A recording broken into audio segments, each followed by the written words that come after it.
Good afternoon, everyone, and welcome, a very warm welcome to Quickbooks Labs. Today is Quickbooks Labs, a monthly podcast designed to be the place to learn all about the world of QuickBooks Online and other accounting software. On the first Monday? There's not Monday, is it? Wednesday. On the first Wednesday of each month, we hang around these microphones to talk all about all the latest news, tips, and tricks for QuickBooks Online, and we have a cracker in store for you today. I'm one of your hosts, Aaron Patrick, a chartered accountant, owner of an accounting firm called Boffix, a QuickBooks certified trainer with a fancy logo. I've just put the wrong one up, so the fancy logo there, same as Ash, and a QuickBooks, or the QuickBooks chap on YouTube. And join me, my co-host, the one and only Ash. How's it going, Ash? Fantastic, thanks, Aaron. Yes, it's me, Ash Beetson, QuickBooks trainer like Aaron with the fancy logo as well. And in addition to that, app developer, jack of all trades, author,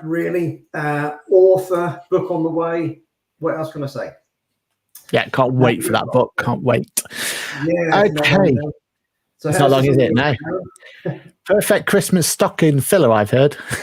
Yeah, absolutely. So get your orders in now. Today we have a cracker installed for you, but first let's figure out how all this works. So this is the new format, as we said before. We are now monthly, not weekly or bi-weekly, I think it was before. First Wednesday of every single month. And that's when we go live to the world at the regular time of 4:30 p.m. UK time, 10:30 a.m. US Central Time. So if you're listening to this back at a later time, why not think about joining us live? And that way you can get involved with the show and ask us anything you like in that chat box. We are here to answer your questions. Just like we've got from Chariot Accountant saying, evening, lad. So hello and thank you for joining us live. That way keep us honest and keep us ready to keep those burning questions answered. Furthermore, we are now live on the podcasting serving choice around the globe. So feel free to subscribe on your podcasting service of choice. Ash, what is the agenda for today's show? Well, we've got quite a bit to cover, haven't we, Aaron? So we've got a little bit of a battle between Taxfiler and KPM accounting software. So I'm in the Taxfiler corner. Aaron's covering KPM. But before we go and take a look at that, we've got a little bit of news to cover. So there's some updates on the receipt capture on the mobile app. There's a little bit of news with regards to QuickBooks Desktop. There's Excel integrations in QBO, MTD being delayed, Go proposal being purchased by Sage, and some other options within Accountancy Manager. And Aaron, unfortunately, you're covering most of that, if not all of that news, and I should just chip in as when I need to. Sounds good to me. Okay, then. So I think the most important bit for us to talk about is going to be about this whole new update, should I say, on the mobile app itself. Just bear with me 20 seconds while I try and make sure it's now coming through to work. Share screen should be working now. And what I want to do is I want to show you on screen the actual changes themselves. So as always, it was working as intended. Unfortunately, now it's gone to sleep on me. Come on. Right, perfect. All right, okay. So what I want to do is show you is this new element that's come into play. So if I share my screen, bringing it in now, and go to QuickBooks. Share that one and bring that. Take away that screen. There we are. Perfect. So hopefully once I've done my Face ID, you can see exactly what's coming on here. And what you'll notice is a couple of slight changes to the mobile app. First one is one I find really, really useful, actually. Down the bottom here, you now have this profitability show here. So as you can see, it says, see how much you've made after expenses. So it's telling you how much income. A nice little breakdown there of what that was as well. So up 412% in this case, and expenses down 19% as well, giving you a nice little graphical layout showing you what's happened here. And what I do like as well is 32 unreviewed. So it's telling you straight away that you have some transactions, some elements there that you need to make the most of, or at least look at, because there's an opportunity for you to come in and bring that into play. Also, as you scroll down at the very bottom there, it's a little asterisk saying QuickBooks does not include tax preparation services or assistance. So a nice little disclaimer there letting you know. Now, I don't know if it's just with this particular one, but I've lost the ability to see my bank balances at this point in time. I'm sure it's just something that will get fixed sooner rather than later, but it is something that's there. You'll also on the screen as well let you know how many of those receipts have still got to be snapped and still got to be sorted, because the big update that's come through is the snap receipt functionality now takes it all the way from start to finish. So if you've kind of seen us do this demo before, you know that normally when you do a snap receipt, so just to kind of go through and show you what I mean by snap receipt. So we grab ourselves a receipt, nice complex one like we've got here. We make sure that it's all nice and folded. We press snap receipt button. We take a photo of it. And if like magic, that's as much as we need to do. From here, we can edit that photo if we need to, but I'm just going to say use photo. And now it's in the background, going to upload that photo for me, bring that information in, extract the fact it says Costco, extract the fact that there was £145.38 in this case, extract the fact that there was other elements to it. And as you can see there, that first one there is telling me that there was a £143.79 have been taken out, and it's going to find all the elements. It's going to find there was £1.59 taxes and go from there. And the big part is from now, from this screen, from the mobile, we can take it all the way to post that transaction. Whereas before, all we could do was view these elements here. We can now actually go through and find them. And if it's already found a transaction, it's going to find, like we have there on the Yo Sushi, that it's matched. But if you don't have a transaction like the one we've just done here, we can go through, we can say what type of document it is, we can say what the amount was. At this point, it's not realized it's 20%, so we're going to have to tell it it's 20%, but the rest of it's been able to find because it wasn't split. It's now taken that over, but that's just because I did a bad example. Just split it first. But it can go through, and all the only other thing it needs to know is what's been paid, where it's been paid from. Once I've done that, and now you do have the ability to split as well, so that's really useful. Once I've done that, I can press save receipt, save that receipt, and now it's going to add it directly to QuickBooks for me. In this case, it's not found a matching transaction, so it's going to create an expense for that receipt. That's absolutely fine. I'm happy with that. Let's press create.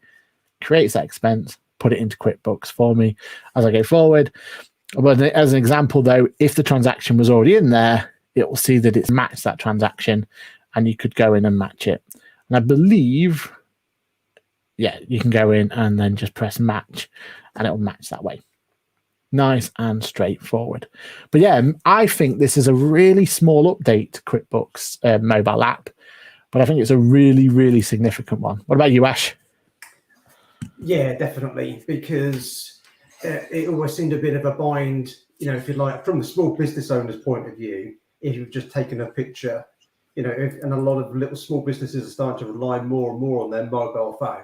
If they think, I've taken that receipt, now I've got to go, open my laptop at some point to say that it was for fuel, or it's for this, or it's for that. To be able to just, literally point it in the direction where it wants to go. It's fantastic. A good point from Chariot Accountants about, I think, with regards to machine learning, I don't think unlike the banking area where QuickBooks tends to start remembering stuff quite a lot. Yes. I don't think it's actually remembering a lot of stuff yet.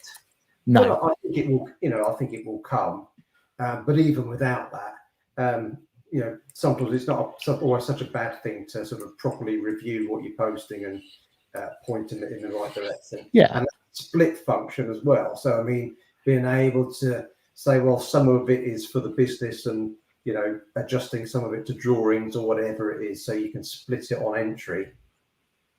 Well, that's great. There now, so that came with the update. Yeah, that's what I meant. Yeah, that there is great. Yeah, I think you're right. That's a priority that was worthwhile going down, wasn't it, to get that split functionality there. I think for me, because I'm obviously still invested in using Dex and auto entry and receipt capture for all my different clients, but I do really still tend to go for QuickBooks especially for clients who are not that tech savvy. It's the perfect solution for them because they don't have to install or set up a new piece of software. So that's always a benefit. One less app for them to have on their phone, if you like. But the big benefit for me is that, and I don't know if you've seen it kind of working as intended yet, but it's that idea that you can just take photos, they'll sit in that receipt capture area. And then when that transaction appears in your bank, because that tight integration, which we don't get with auto entry or Dex, that transaction says, oh, we've got that for you. We've got that receipt for you in the receipt capture area. It's this one, and this is what you've bought.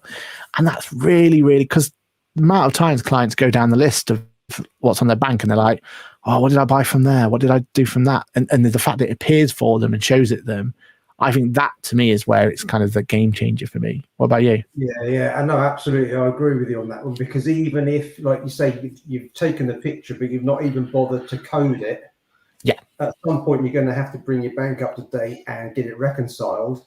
And that's sort of helping you arm in arm, saying, well, and like you say, and it happens all the time. People buy something, or they go out for dinner or whatever it is, and they can't remember what that cost was. But QuickBooks going, oh, hang on a minute, I've got that receipt just to remind you what it was all for. So you just click on the link, you go, oh yeah, that's what it's for, and you're sort of being aided, aren't you, to help where you want to code it to. Yeah, definitely. And I think as well, like the potential for what they could do with receipt capture, because the fact at first I was a bit confused why they're sticking the bank area. It doesn't make sense. Like, why not, its own little area or whatever the solution was going to be. But the potential going forward, I think, of the ability of going, right, well, what about if we introduce rules? What about if we introduce, that could be really powerful, couldn't it? The fact that they could start going down that sort of route of bringing rules into place and stuff like that. And I think then we've got a real automated system that I think could be quite powerful. Yeah, I wrote like a rule with your receipt. Yeah. So if you receive one from BP, for example, do this. Yeah. If you always get your fuel from BP or wherever, I'm sure other good petrol stations are available. If you can get any petrol, I should have put that on it as well, just in case you can't. It's a very good point. Brilliant, fantastic. Also, another valid point there from Chariot Accounts about with your when you are coding those costs on a receipt, limit it to cost of sales or expenses. It's a valid point, because how often do you need to code a receipt to an income category? Well, you shouldn't really. You might need to buy some fixed asset equipment. So you buy your computer and you want to take a picture of that. So I suppose it's quite difficult, actually. So I can see from a programmer's point of view, you obviously put those ideas, you've got the feedback option within Quickbooks to give that sort of feedback.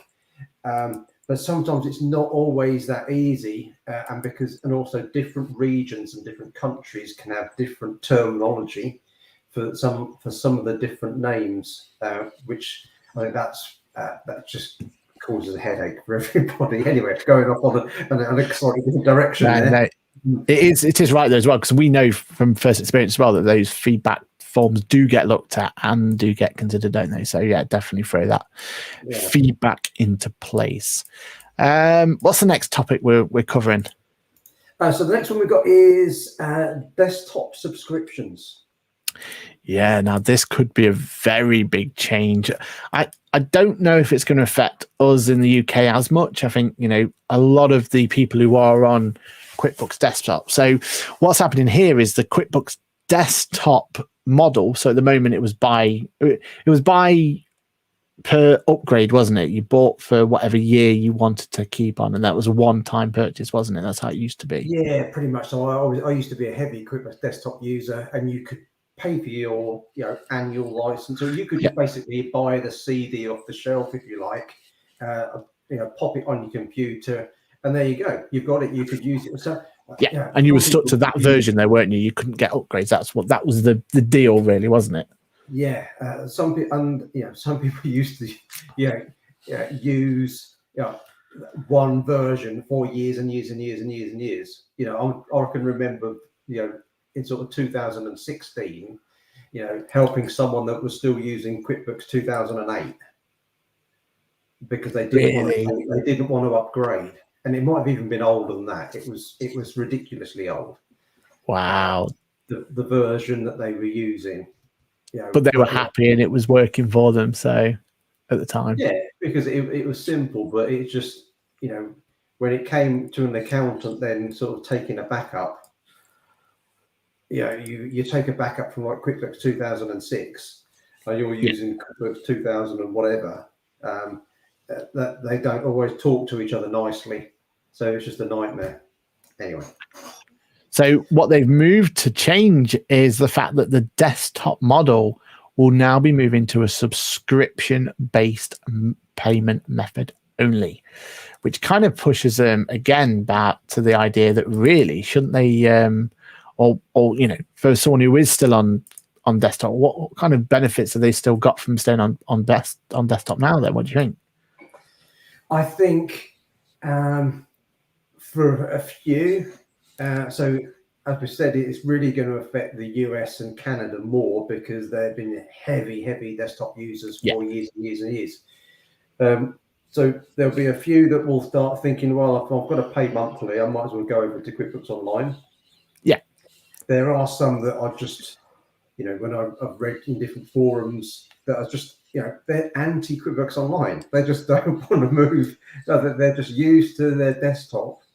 And they don't want to, change from that. And fair, that's their preference, I guess.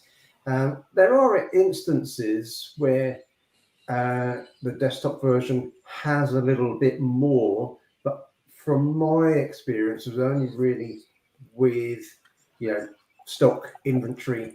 There was that whole say like a proper sales order process. I mean, you can work around it a little bit with QuickBooks Online, changing an estimate into a, wording it sales order. But in desktop, you have got it, builds and everything. So that's what some people sort of really, especially that makes sense. Yeah, the enterprise version. Now, they actually discontinued Enterprise in the UK a few years ago, but they still use QuickBooks Enterprise in the States. That makes sense. Yeah, no, I suppose for them that is quite a big change. But they haven't said how much the subscription's going to be. But I assume that the fact that they're bringing in the subscription is because really they want to promote the move over to online, isn't it? It's because it'd be ideal for them if everyone was on the QuickBooks Online platform for the subscription basis, wouldn't it? So yeah, we'll see how that goes, but we'll keep an eye on that one. I think that could be an interesting story that will develop going forward. But at the moment, it's 2022 and onwards. There's not that much time, is there, for people to make that move if they are thinking about moving? Yeah, no, it comes around quick. It does. Speaking of 2022, the next bit of news, and I'm really excited about this one, is the fact that QuickBooks Advanced, so at the moment QuickBooks Advanced QuickBooks Online Advanced is only in the USA at this point in time, but we are hoping to see it over here sooner rather than later. But one of the features that is coming to the QuickBooks Online Advanced feature is a deep integration with Microsoft Excel. And I can really see the benefit of this one. So the idea would be that it would be a two-way integration. The idea that, you would download maybe a copy of, a supplier's, expenses and bills copy and bring that into Excel. You could then make the adjustments on there and then integrate and push the data backwards. That could be really, really useful. And it's pretty much what I'm doing at the moment with either a software called GARCOM, I think, or GACOM it's called, for Google Sheets. So we have it so it syncs up and brings that data in. And there was Microsoft Excel I forget the name of the app. I don't know if you remember, Ash, but there's an app on the App Store, isn't there, where you can pretty much replicate that idea where it brings all the data into Excel. You can manipulate the data in Excel, and then you can feed it back into QuickBooks Online. What, The Excel? Sassant, that's it. Yeah. Import and delete. Yeah. Sassant import export to billion. Yeah. So that is for me, that's a really powerful solution. I think it was coming directly integrated in QuickBooks. It's a shame it's only come to the advanced section, to be honest, but we'll take what we can get, can't we? And I think that's going to be a nice little feature, and start bringing that advanced QuickBooks Advanced to that idea that actually I can see a place for it now. I'm starting to picture for the UK market where that could be. Yeah. So some of the larger businesses. Yeah. They've got some really great little integrations there with MailChimp and all sorts that are there, and DocuSign and things like that. So QuickBooks Advanced definitely is starting to see some benefits for us. The next bit of news, can you see it there? Making Tax Digital has been delayed.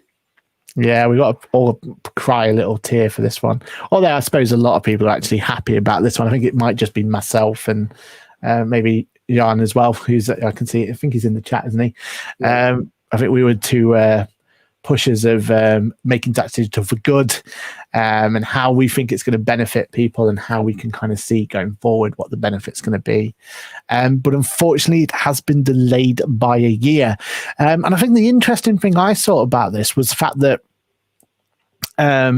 what I found was interesting was the fact that there's actually kind of a lot of the software developers out there actually utilizing the time. They're going to be tweaking their systems. They're going to make it so their system is going to be opportunity there to kind of improve what the platforms are going to do, and improve of what their MTD implementation is going to be. So from that point of view, possibly a good sign, possibly a good thing for us. But from your point of view, Ash, I know, and Jan's even said that he's gutted. But from your point of view, Ash, what do you think to it? What's your opinion on making tax digital being delayed, good or bad? Yeah, well, I mean, for me, it's a bad thing as a NAP developer, because my focus, or my original reasoning for sort of creating NetTracker was to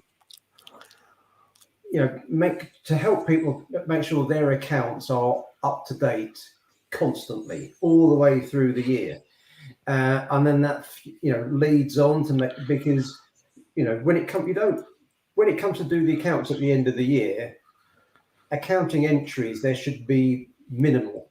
Yes, there shouldn't be anything to do when if you're regularly doing the bookkeeping. When it comes to do the accounts, it should be just to basically make sure that things are in the right boxes, pretty much. So you might need, if someone's put something as an expense and it should have been an asset, or vice versa, you need to tweak it, that sort of thing. But actually recording stuff, it should always be fully up to date, and that's I've always thought that, for years and years and years. So now it's, people are now thinking, oh, I haven't got really bothered too much about that, now for another year, and it might be another 18 months, 2 years or whatever, because, things get delayed and then they get delayed again, like it was with VAT. But so from our point of view, it's a bad thing, because people are, they're not going to sort of worry too much about investing in software, whether it's us, whether it's QuickBooks, Sage, Xero. They can say, breathe a sigh of relief. But ultimately, and it'll be exactly the same as what it was for the VAT stuff. Those people that are breathing the sigh of relief will be, I was going to have to say it in a polite way, they'll be catching their pants in 2 years' time because they've left it. Because there'll be a thing in the post that says, oh, don't forget you need to submit your Making Tax Digital tax return next month. And then all of a sudden people will start panicking, they haven't done this, they haven't done that. So I do hope that with it being postponed, people just don't think, oh, I don't need to worry about it for 2 years. Yeah. That they start taking some action now. Think, okay, well, let me start building some processes that will, in 2 years' time, basically alleviate a lot of the time. Because as I chatted to somebody last week, and you'd said exactly the same thing. So although we're going to be automating some tax returns, it's going to be five tax returns possibly to be submitted. You four into one to the final one. So all of that, although it could be literally a button press, at the end of the day, it's still going to take up some additional time. And that additional time that you're going to have to, take, doing additional tax returns, hopefully get all the data in, you're going to have to think of ways of, how can I save some time when it comes to preparing the accounts? Exactly. Using multiple apps at the end of the day. Anyway, I'm preaching to the converted, but you know where I'm coming from. Definitely. No, I completely agree. And there are going to be benefits from pushing MTD, and it is going to be something that we're going to see it. And hopefully with the delay, that means that we will get, fingers crossed, that we all want. And that's the fact that the periods are going to change and going to be more aligned to something that makes more sense. So let's get rid of 5th of April. Let's move to our 31st of March or even 31st December, whatever gets decided. But that's the only advantage I can see of delaying it. For me, I think it's just a case of, there's so much great future ahead of us. Like when you think about the idea of things like blockchain and all that sort of stuff, which can grow on the fact that Making Tax Digital's there, and the ability that, this dystopia world that will happen one day where you send an invoice to a business and that transaction just automatically gets recorded on their books, their end. For us to get there, we need MTD. We need those steps to start first. So, let's hope that the future of what we expect and what we want it to be doesn't get delayed as well. So that's how I see it. Great point there, or a nice little insight here. So one of the news topics we haven't said today is the fact that MTD MailChimp hasn't or has been officially acquired now, hasn't it? It's all done and dusted.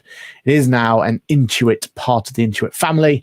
And a great little insight here from Charity Account say they tried the MailChimp beta last week, and it actually pulls invoices and cost analysis, not just clients and customers, into the software as well.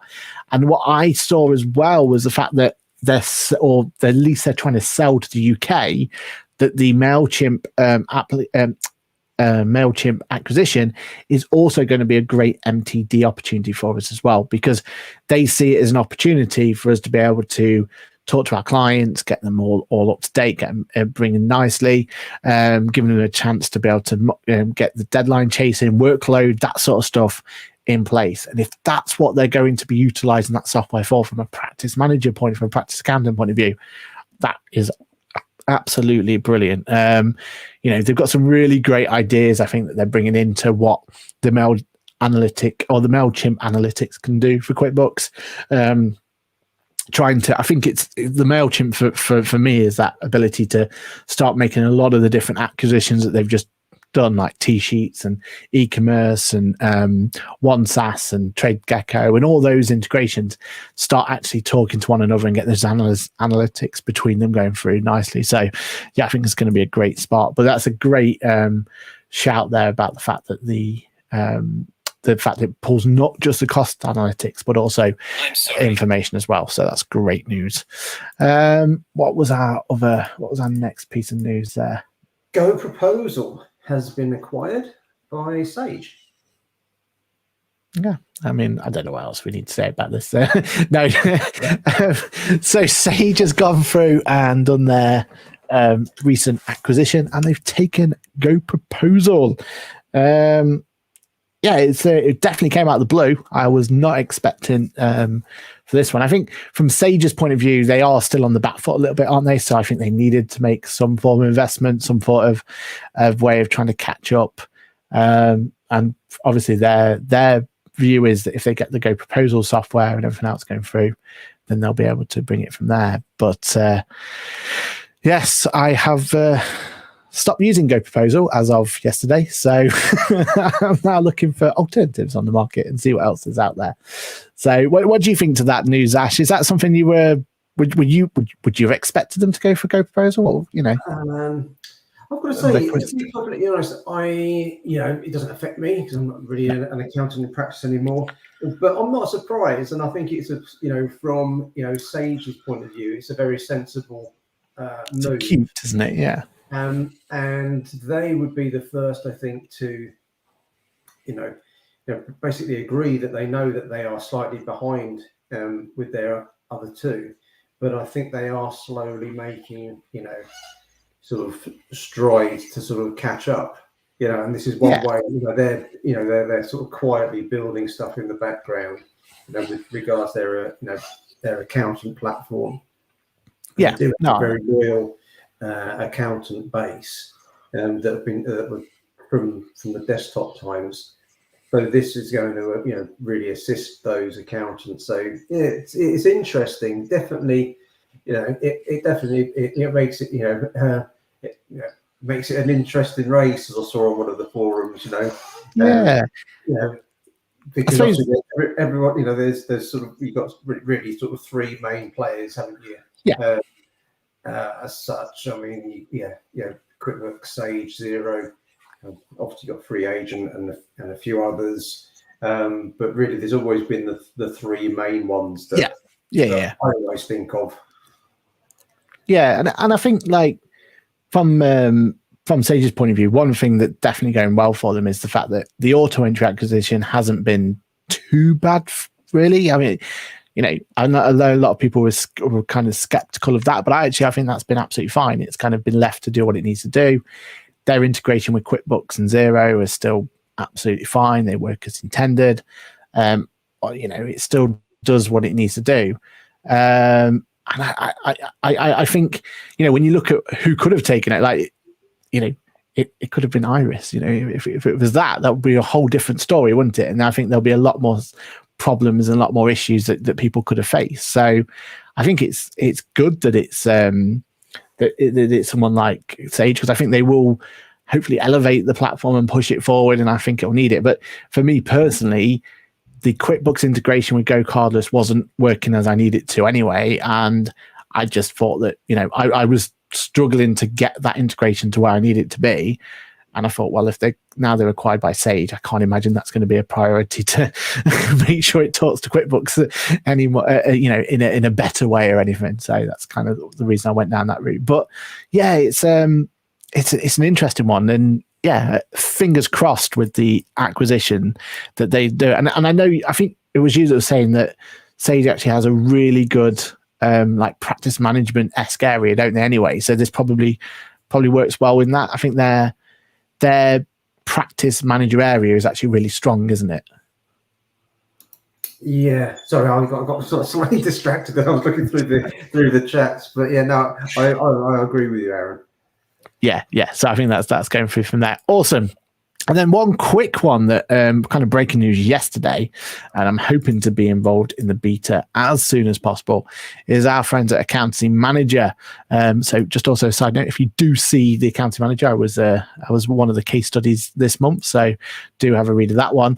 But with Accountancy Manager, they are looking in their roadmap to look at filing confirmation statements. So I'm really excited how that goes to play.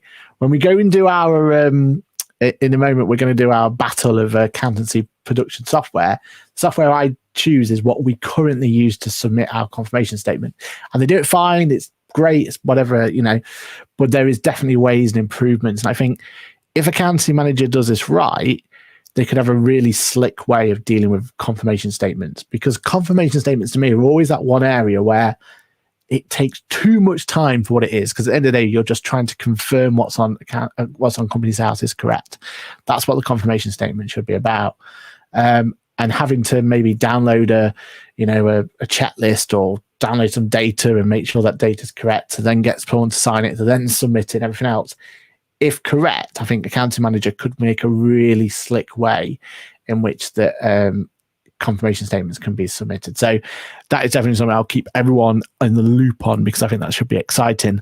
And it is something I'm looking to do a video on. So keep on an eye on the channel for more news on confirmation statements by Accountancy Manager.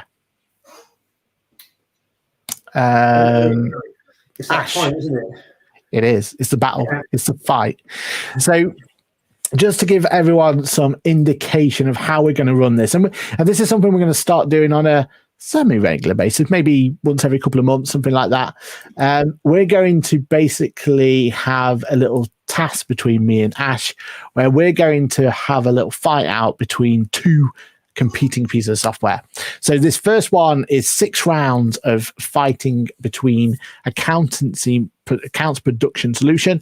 I'll let Ash introduce who he's gone for, but I'm going for Capium, and I'm going to, or Capium as some people call it, and we're going to show you 2 pieces of accounts production software, and we're going to go through the following round. We're going to go first impressions, so what we first felt of it. 6 years ago, I found out was when one of us was first using this piece of software. So what our first impressions was back then, or at least kind of what it is now, or what if you kind of first came in.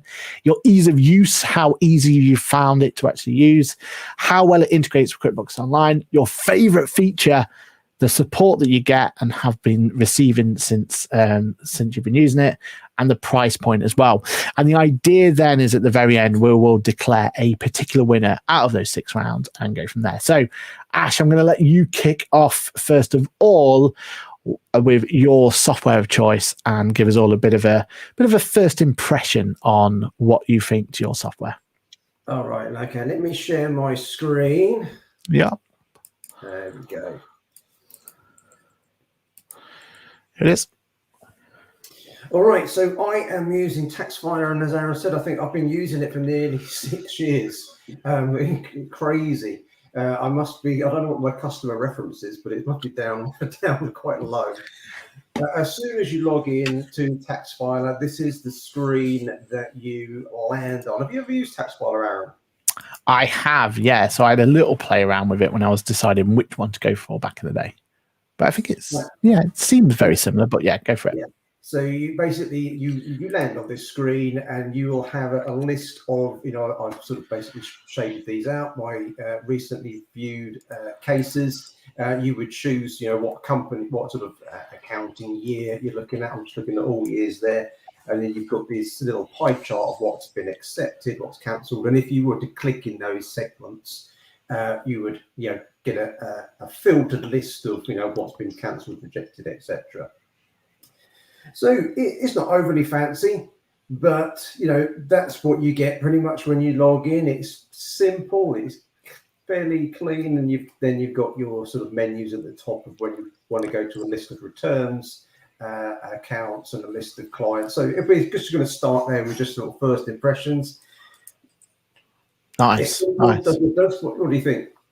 Yeah, and it's like when I first looked at it, I think it's function over form, isn't it? Which is what you really need, isn't it? It's like, yes, it's not the most prettiest of UIs in the world, and there's probably, maybe room for improvement here and there or anything. But for what you need for a accounts production software, actually, you probably want it to be a little bit more, kind of that sort of view, because at least then you get that little bit more confidence in it, don't you? You're kind of thinking to yourself, actually, and this looks like it, it's like the old-fashioned software that you've got, isn't it? Like your Iris and all that lot. Very much they've got that standard template to it. So I think it looks absolutely how it needs to look. All right. Shall I just pause it there and let you do your? Yeah. Let me bring in my red corner, so that you had the blue corner. I've got the red corner that's coming through. So yeah, this one here then is Capium or Capium. I never actually figured out. I should really have asked him beforehand about what it's called. But when you log into Capium or Capium, you log in and it looks like this screen that's just here. Now, the idea of this screen or what the screen is it's not just giving you the accounts production software, which is what we're going to be focusing today on, but you do have this whole manner of other elements as well. And very much like the screen that you've just done there, you can bring up kind of more of a practice view, a practice element to it. But when you go into the different modules, it will then take you to that module. And as you go into it, you can see what's going on in a particular client, or you can see kind of that view that you've got there. So I think aesthetically, I think they're very similar in terms of that kind of traditional kind of accounts production look, isn't it? So yeah, I think from first impressions, for me though, the honest truth about how I felt with Capium from day one or at the beginning was I was completely overwhelmed with it, and that's because it's not just got that accounts production; it's got the ability to do payroll, bookkeeping, company tax, personal tax. It's got all of the functions you'll need, and including the practice management section as well. So for me, my first impressions was I was overwhelmed with it at first, but once you kind of start dealing with those individual modules, actually became really, really user-friendly from there. So, okay, do you want to jump in your end then, round one? Because we'll mark them at the end about which one do you think's kind of winning or losing. We'll do a proper boxing match at the end and try and go through what we go through. So what was your ease of use like there then, Ash? Ease of use, I'll just pat back. So I've got a couple on... no worries. Let me back to sharing my screen. So ease of use, very, very easy, really. I mean, to be honest, I'm just trying to think, have I needed any training on Tax Filer? No, is my answer. Absolute zero training I've had on it. Now, I'm one of these people that, will spend a bit of time trying to work things out.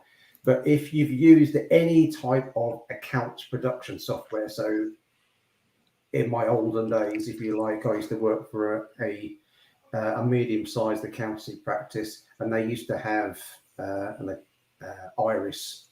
Iris, yeah. Obviously now Tax Filer is purchased or part of. But if you'd used Iris, which I had there, then this was easy, basically. And so when it came to like creating a client, so this is basically your client creation screen. You're basically putting in what type of client is it a company, is it an individual? Other than the rest of the boxes, it just makes sense. It's not difficult at all. So when it comes to setting up a client, very, very easy. And there's also, and I only noticed it earlier on, import client from. You could import client from your accounting software, Quickbooks or whatever you're using. You can bring the name and address through from there. I've never needed to use it. I mean, it literally takes seconds to put the stuff in anyway. But no, ease of use, very easy. That's all I like that. Very, very easy. So yeah, I shall hand back over to you, Aaron. I must admit, when I did use Tax Filer, I was shocked at how easy and simple it was to use. So I think the for me, the ease of use on Capium was, again, didn't have to do any training as such. Was able to kind of pick it apart for myself. But I would say that kind of some of the features within there can get a little bit the workflow, should I say, in terms of creating a set of accounts. Once you've done it the first time round and you go forward, absolutely fine, you'll understand it. But that workflow wasn't quite the same as, like you've already said, like Iris. So there was kind of a difference in that workflow. For example, on this left-hand side, you've got your task area here, and it says trial balance. Then it's got submit underneath. Well, to me, it was almost like you completed your trial balance, and then you went straight to submit. I mean, where's the rest of the steps in there? But actually, the rest of the steps are below. They're under settings, they're under reports, and then you go back to submit, and you go there. And it was almost like or the workflow was kind of second. Kind of fiddle to what they wanted to build in. But once you've got your head right and you've got it in the right place, it is really, really easy to use. Just like you've said there in terms of importing data. Well, you can tell it to look at Company's House and bring that data in from Company's House. Nice little features like that, which do make your life easier in terms of getting that data in. It doesn't bring it directly into QuickBooks, though. I'll admit that. So I think that's where Tax Filer does have that step up. I would find that really, really useful, to be honest, because most of the time you've already got your client on your bookkeeping platform. Because most of the time you're going to do the accounts maybe 6 months down the line, a year down the line, maybe even 18 months down the line. So the fact you can bring that data in in terms of the name and everything, I think would be quite useful. But yeah, the ease of use, once you've kind of got your head around that first initial kind of workflow and you've kind of gone through building it all up from there, it is all quite intuitive in terms of where things are laid out and what information's there and what you can find. And I find that the amount of customization you can have on your accounting statement is really, really good, and that's where it has a bit of an advantage on. It's really quick and easy to get those adjustments done there. And then when you have got those reports all generated and nice and all set up for you, then they are really fast and quick to kind of get up and running and ready to go. So yeah, I think ease of use wise, there's room for improvement there in my eyes in terms of the general workflow. But yeah, once you get your head around it, nice and straightforward. Ash, what about your integration with QuickBooks Online? Okay, so bear with me one momento. I've just got to go into one little different screen, and then I shall share mine back up. All right, so let me just go to share screen.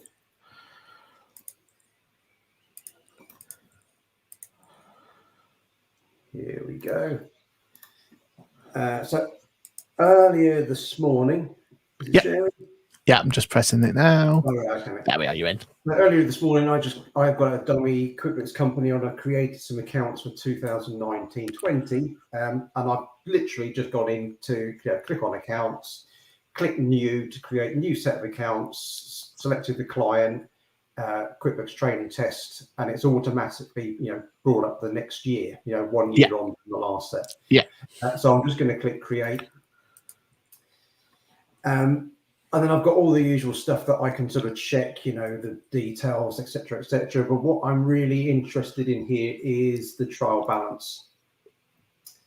So when I click on the trial balance, and I'm just wondering whether it's because I've not fully finalized the 19-20 ones, but I'm just going to click connect and connect to QuickBooks.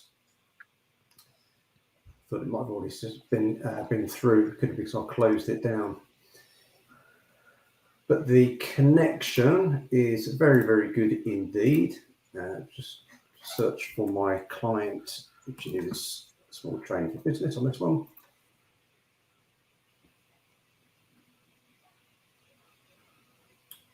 Fetch from QuickBooks Online. So what it's done is tried to map what accounts that it can based upon what it thinks, and then I can just choose very easily. That's going to go to cash and bank and in hand. I'll just put that to director's loan for now.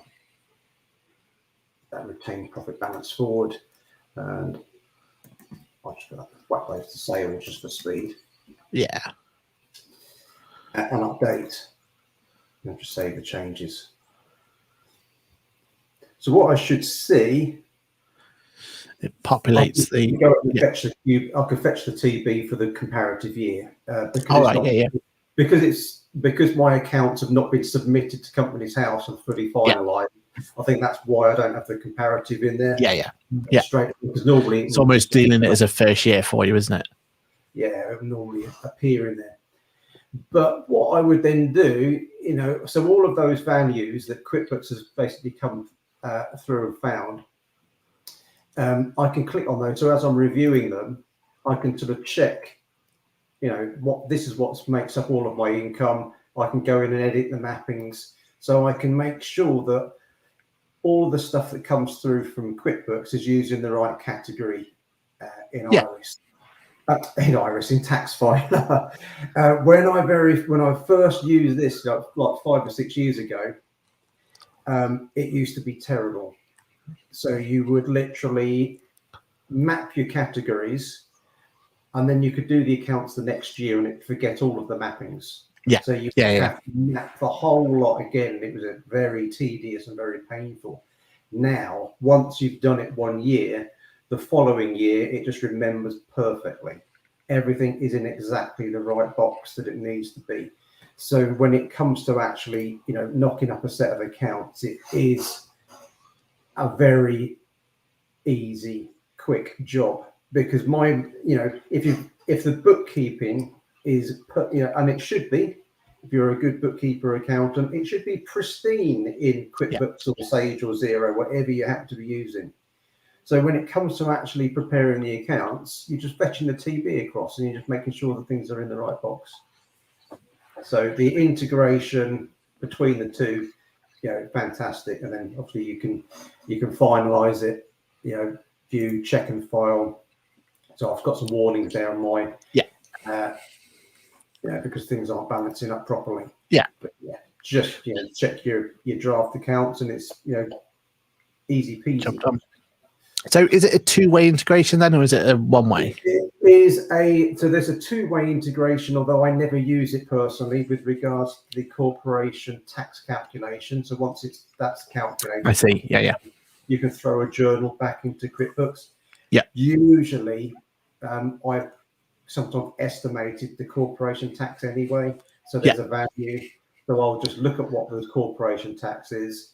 Pop back into QuickBooks.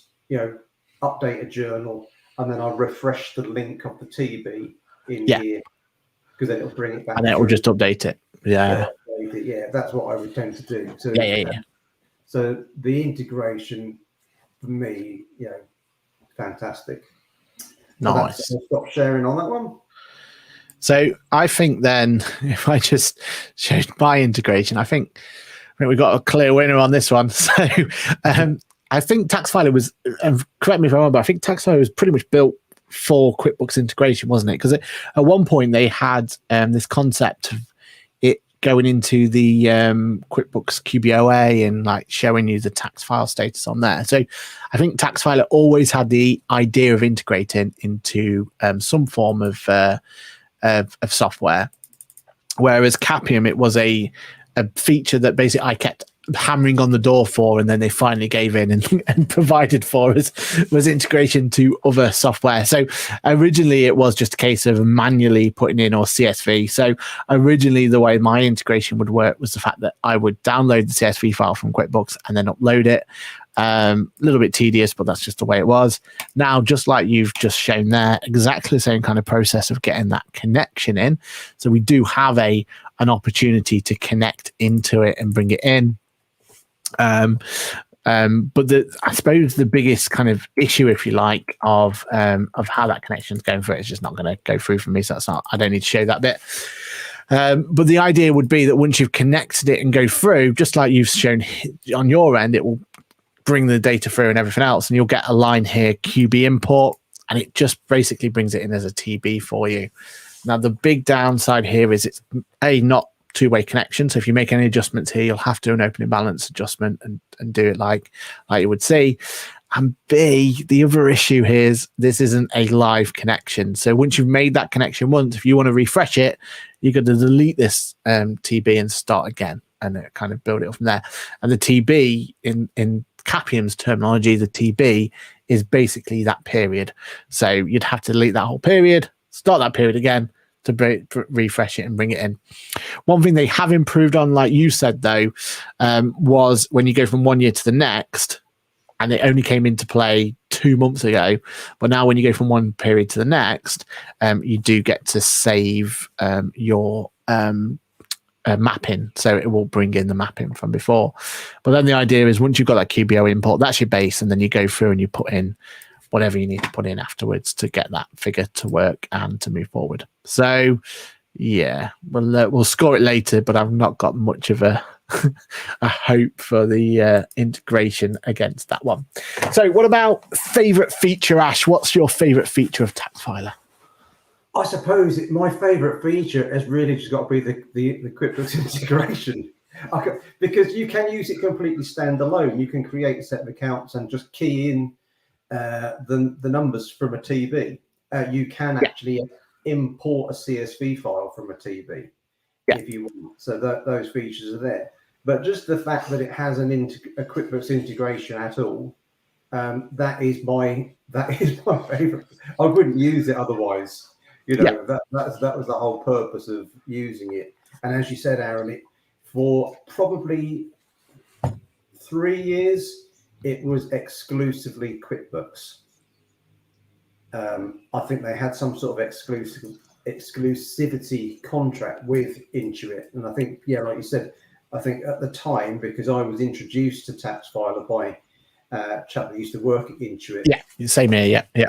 And it was from I tested it before it tested TaxFiler before it was really released, when it was sort of in beta. I was sort of testing again. So I always thought that Intuit would buy it, but that sort of never happened. Yeah. That is really my favorite feature for me personally. It does lots of other things, I'm sure, but that's what I mainly use it for, or have done. No, I think you're right. I think like it's so impressive. It's one of those, and it's one of those software I always go back to as how it's like no bias here, but like NetTracker, in the fact that you have that proper two-way integration. It's not just a connect it and it maybe talk to one another, but the fact that you can update both ways. I think that's really important with software these days, and more that we see of that. I think that's really important. And the fact that the accounting production software can actually go on there and do it is really good. My favorite feature of Capium, though, for me, is always going to be the fact that it does absolutely everything. It's got your payroll solution, it's got your bookkeeping, it's got corporation tax, it's got company secretarial now. It's got so much that you can do with it. Practice management solution, a lot. You can do your engagement letters through it. You can do your accounts anti-money laundering through it as well. It's designed to be a full practice solution. It's basically trying to take what was great about Iris and having the whole suite of all the Iris solutions and trying to build up a package from there. So that's where we've found a lot of strength, and the fact that they all then talk to one another brings in a lot of great kind of benefits there, and just makes running your kind of practice that little bit more smoother and a little bit more easy to kind of go forward. So for me, that's where I find the biggest benefit of it was, and the fact that from a customization point of view, I've been able to customize it to my heart's content. So I'm happy with that. Okay, what's the support been like for you, Ash? So again, I've not had to use the support very much, to be honest. So early days, I might have had to ask them a couple of things, more probably of the moan. Why do my mappings keep getting forgotten about? Yeah. But actually, I did contact them only a couple of days ago to say I think I'm on the wrong pricing structure, because I think I'm paying too much, basically. I don't really have that many clients. It's really me, and my wife, and a few friends that I might help out. So they came back very, very quickly.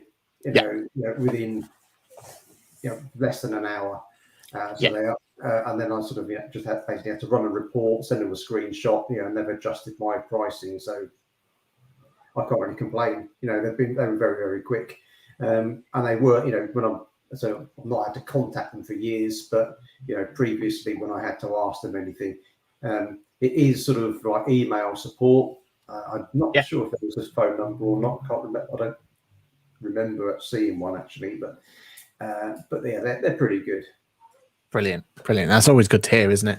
Especially when it's your statutory accounts. There's one thing you don't want to go through. The support at Capium is absolutely stellar. You send a ticket in, you've got an opportunity to see in your practice management what tickets are outstanding, what stages they're at. They'll phone you straight away as soon as they receive that ticket. If there's something that can be resolved straight away. If not, they'll give you a bit of an update on it. And the other day there was a problem with the software where it wasn't responding as well as it should do, and it was on a VAT filing day, or no, it was an end of the month, so it was a filing of a day for taxes and accounts and tax. And they just said, right, well, we're going to stay open for another X amount of time for extended support period. And I was actually in that support extended period because I was drastically trying to get this particular account signed and sent over. So yeah, can't tell them. It can't be thingy with them enough. I think it's been really, really good. And also the bits I've asked for and requested for, like the integration with QuickBooks and the integration with other software, and the fact that they're constantly looking to bring in new features and stuff is really, really good. So yeah, no, highly, highly, highly recommend their support. I think it's gone really, really well. And then finally, Ash, you mentioned already about price, but go on, what's the price point for all right, I'll share my screen because I've just gone straight to the pricing page within TaxFiler. Yeah. So shall we do pre and post Iris? I don't know if there is a huge difference, but well, when I look back through my billing, and when I started using TaxFiler, I was on £10 a month. And again, so if you are, a very small business and you don't have that many clients, £10 a month, it's nothing. I mean, you're talking 120 quid a year. You will save that in creating one set of accounts. Easily. It's a no-brainer from me. And then if you've got 30 clients, and so you're moving up a little bit. It's only 22 quid a month. Again, that's single user, and then you can have unlimited clients for an extra tenner. Again, that's per, and then if you've got more users, you're having to pay a little bit more for additional users. But if so, for bookkeepers, accountants that are in a similar position to me, when it's just you, it is ideal, because if you don't need all of the team stuff, and there are some team things, and there is a sort of a diary thing in there now where you can sort of make sure that you're up to date with your workload and that sort of thing. Yeah. But if you don't need too much in the whole team thing, it's perfect, because you can literally just open it up. You know what job you got to do. You can just get on and do it.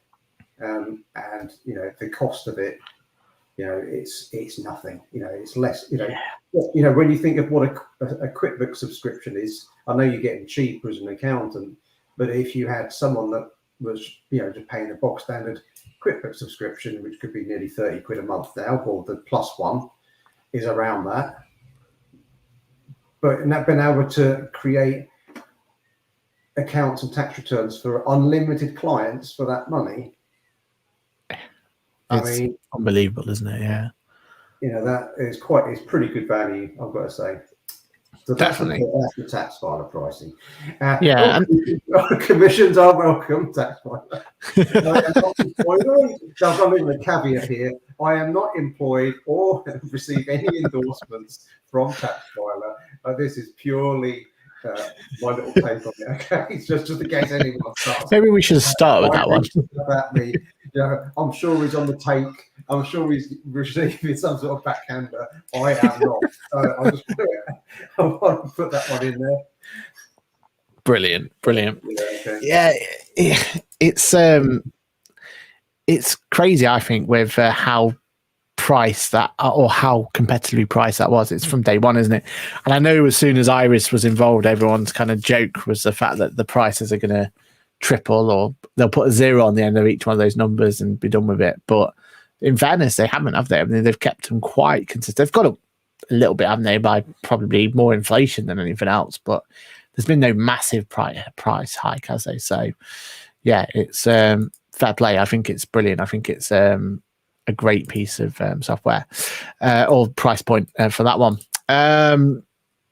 For me then, on the pricing element of it, it is far more complicated in the Capian world, and it is more expensive. I'm not going to sugarcoat it, but I find it more than justifiable in terms of what you get out of it. But just to give you kind of an insight, if you're going to go for the full suite, so remember that's having absolutely everything. It does start £115 per £115 plus VAT, which works out at £1.15 per client if you've got all of them. And that's up to 100 clients, then 300, then 500. And if you jump into the modules, you get a bit more of an idea of how much they cost. So kind of the equivalent to yours really was that accounts production at £15, but then you'd probably need self-assessment and you'd probably need corporation tax as well. So £45 minimum by looks of it in terms of being able to have that kind of comparison to there. So we're not a million miles out, and that is up to 100 clients. But the one difference, I suppose, on this pricing point to what you were saying there is this is for unlimited amount of users. So it doesn't matter how many users you have, you're always going to be paying the same going forward. So yeah, highly recommend it on that one. And yeah, I am not employed by Capium either, so I can't have that one. But I do have an affiliate link with them. So yeah, take that as a pinch of salt on that one. So yeah, pretty much that's all I've got to say. So right, let's go scores on the doors. And what we'll do is we'll go down the list of them and we'll decide which one got the kind of point, if you like, knockout style, and see who walks away with the prize. I think I've figured out who's going to win now, but we'll see. We'll see if I was right or wrong. Yeah, I think some of them. Yeah. So first impressions, what would you say then is your kind of winner of that one? Well, I've never seen Capium before. Capium. I would probably, say Capium would win on aesthetic looks. If you want to look at it from that screen, the user interface, it looks a bit nicer. Yeah, and I would say as well, just to kind of point that there as well, there is an update coming that I've been involved in terms of kind of helping them kind of steer it and looking and giving beta access and all that lot, and they are pushing it to a more cleaner look as well. So that is definitely on there. So maybe just one first round to Capium on that one. Ease of use, so I think we've got a clear win on this one, haven't we, Ash? What do you say? Ease of use. Well, for me, so I've never used Capium, but tax filing just is it's very, very easy. Yeah, I mean, I've used both, and Tactiler absolutely nails it in terms of they have that workflow, don't they? You saw there how even the fact that at the top there was that kind of almost like journey of import, then do some changes and do that, and then all the way to submit. Yeah, I mean, just that alone is it is a very, very intuitive way of doing it. It's really how it should be done, I think, these days. I think that's how it is. And as I said with Capium, once you've got your head around that first workflow, you'll be fine and you'll move it on. But that first workflow is an odd one. It's a strange way of doing things, but it works in the end. So it gets it through. So definitely a point there to Taxfiler. Okay, we definitely know who's going to win this one as well. Integration with QuickBooks Online. Well, I think that one has got to go to Taxfiler. I think it has a slightly unfair advantage that it was probably originally built for it. Yeah. I mean, I'll still say it's one of the best examples of integration with QuickBooks Online. It is, it's that good, isn't it? It just knows what it's doing. It has that two-way integration.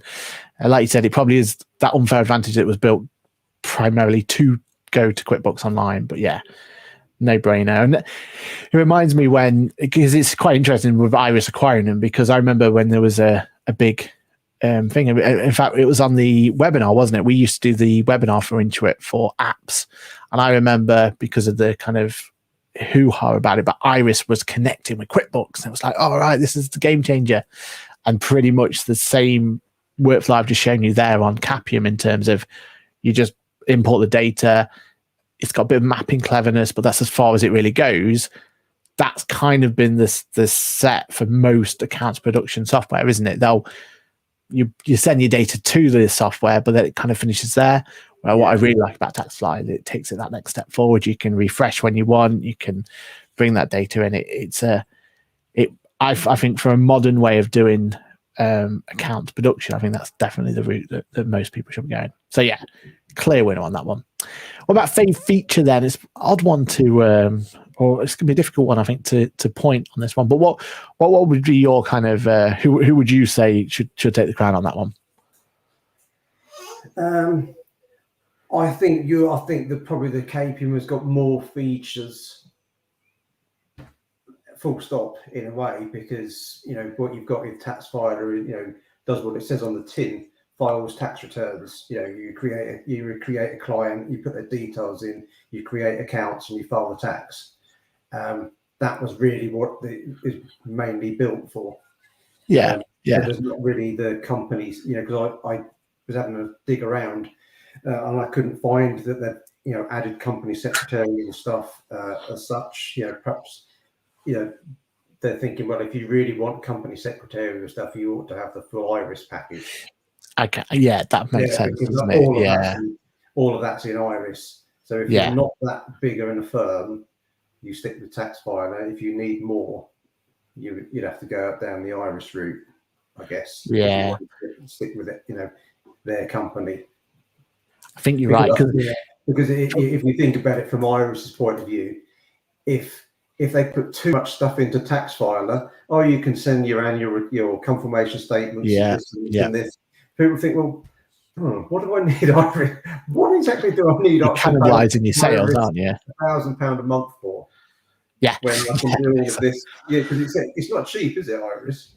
No. And it's not cloud either. Yeah, I don't know what the prices are these days, but I know it's pretty expensive. Yeah, it's. I think you're about right with your first estimation, and it's not cloud. You don't get that functionality, so you're right. You'll just cannibalize your Iris sales, won't you? So, yeah, I can kind of see that. I was thinking that surely the integration with QuickBooks and how strong it is was the fave feature, and that should work. But then I realized actually that's just that's round 3, so can't get it twice. So right, okay, maybe Capium can win that one, and all credit to them though. Like their suite of services have just got better and better and better with time, and it for me it's that confidence that I can take on a client and I can do them. The only one thing that it doesn't do, and I know it's the same with tax filer, and I know it's a solution I think we need to find really for QuickBooks users or any cloud users, is charity accounts still not being looked after. So, and I know tax filer doesn't do charity accounts either, do they? So, I don't know. I think they, I don't know. I think they might do charities now. Oh, do they? Oh, okay.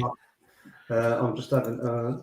Because that could be an absolute game changer, I think. Because it would be nice to be able to support the charity element. No, perhaps not got the client types or individuals, partnership, trust, company.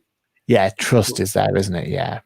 Which we can do trust over at Capium, but not really charities. Not charities, which is a shame. And I think there's definitely a market there for a more sophisticated element for charities. And then finally two more, isn't there? So support. Well, I think I'll have to give that one to Capium. What you just said, Aaron, it's that they went above and beyond to help you on that day. I think tax filer, if I'd sent them an email, it would have been, I'm sorry, at sort of 6 o'clock or obviously the office is now closed and we can't get back to you. Tough luck. I mean, it could be wrong. I could be wrong there, but because obviously I've not really had to contact them. But just from what you've said, I think you've got the edge on that. And then, I would definitely agree with that. And then I think price, there's only one victor there, isn't it? It's tax filer. Yeah, I think tax incredible filer, price. I suppose we've got to give tax filer the price if you're a sole trader. But even at a team, I don't think. If you sort of start having more employees, then from your point of view, your price isn't really going to change. Whereas on tax filer, all of a sudden it hikes up. That is true, but there's still 10 employees, isn't it? At that price point, I think wasn't it? At that £200 odd. 213, 10 users, £213 a month. 10 users, yeah. And is that unlimited? That's unlimited clients as well, isn't it? That's unlimited clients and 10 users. Yeah. So comparing that to Capium, you still pay more for Capium. So I think. it looks like it's a draw, Aaron. I know. I just really realised that 6 was the worst number we could have picked on. Well, actually, that makes it nice and friendly, doesn't it? Because we're not favouring one over the other. Not a cop out. Is that what you're trying to say? Yeah, it's not a cop out. It's an even draw.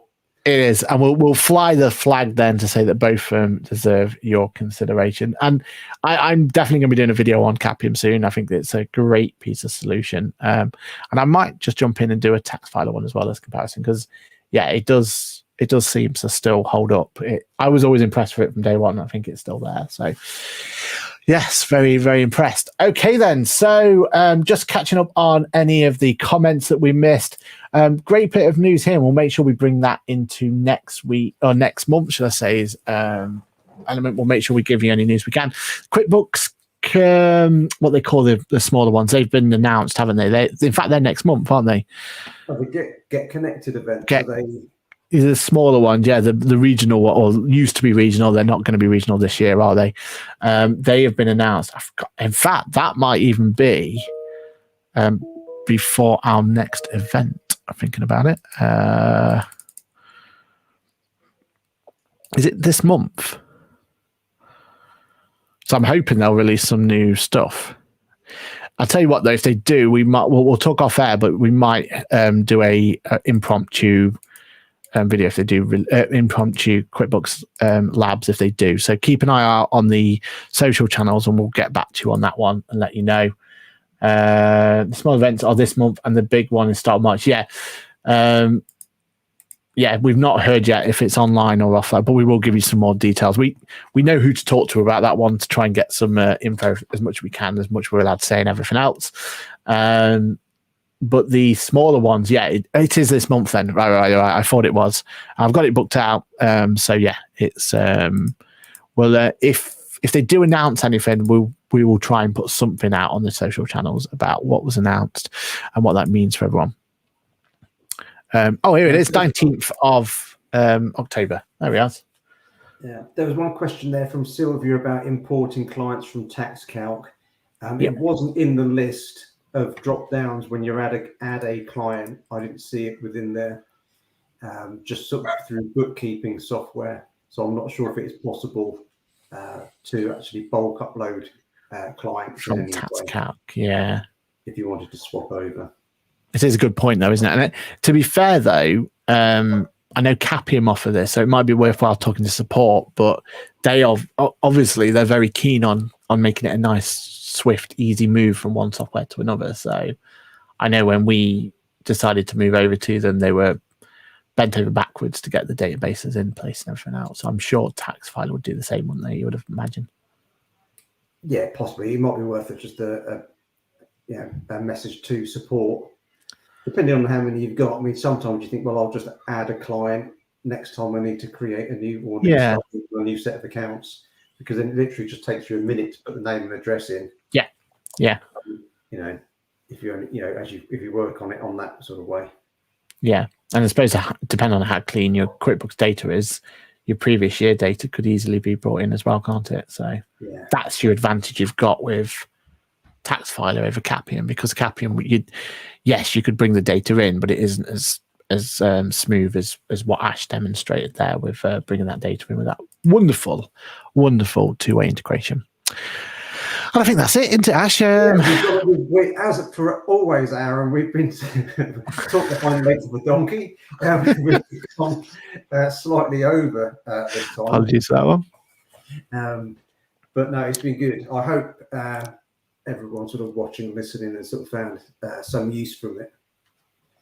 Yeah, definitely. And let us know in the comments or in the social channels or however you want to comment to us if this format works for you. Should we bring one of these in every couple of months and stuff, and shall we have a little fight off like this? Me and Ash quite enjoy doing a bit of research and trying to find solutions for issues, basically, and trying to find two competing software and see which one wins, all in good fun. So Ash, thank you, and also thank you for everyone for the questions. If you're listening via a podcast, don't forget to follow on Facebook so you can join us live on our future episodes or on our YouTube channels. Which remind me, Ash, when are we back? We shall be back on Wednesday, 3rd of November, being the first Wednesday of November. I love it. I love it. And do keep an eye out for impromptu stream as well. If something major is announced over at QuickBooks Connect, I'm sure we can drag each other to go and do a nice little impromptu stream as well. But we will keep you informed on the socials if that is the case. Finally, Ash, what have you got planned for this week? Any videos? Are you back on the video form yet? Or now the book's done and dusted? What's next? Not yet. So I shall be reaching out to one or two people for possibly reviewing the book prior to it being publicly released on Amazon. So look at check your inboxes, people, because there could be a little begging letter coming through. Please review my book, and you'll get a free proper book in the post if you review it. Signed, obviously, hopefully. Yeah, I'm sure I could get a pen out and sign it if you want. Brilliant. Okay, fantastic. So for me, video wise, I have just recorded and will release an update to the mobile app as well. And we've gone through most of it on here. So for you guys, it'll probably be a kind of rehash of what we just talked about. But I have also changed my my upload schedule as well. I'd really love to get some like information about it as well, or some feedback, should I say. So I've started to do every Tuesday as normal. I will keep on my QuickBooks and tips and tricks and all that lot and make sure they're being uploaded on a regular Tuesday slot as normal. But I've also added or started to add more content on day in the life of, so more kind of vlogs and behind the scenes and that sort of stuff. And they are aiming to come out on every other Thursday, kind of Thursday ad hoc sort of idea as well. So yeah, do kind of give that a watch, see what you think of it, see if it's worthwhile. But we did one already on day in the life of a QuickBooks trainer, down the life of a accountant, accounts practice manager, and also I've just recently done one on investments as well, and kind of day in the life of an investor as well. So trying to show all my different hats and trying to make a bit of content around that one. So yeah, it'd be great to get some feedback if that works, doesn't work, and everything else that goes with it. And with that, yeah, I think that's it, isn't it? I think, we, like you said, we've torn the legs off a hind donkey, and yeah, maybe we should look to wrap this up. So, Ash, it's a goodbye from me. And it's a goodbye from me. Thank you, everybody, for coming along for today's show. We look forward to see you in a month's time, or maybe sooner, depending on what gets announced at QuickBooks. So hopefully we'll get to you then. Stay safe, everyone. Thanks a lot. Bye for now. Bye.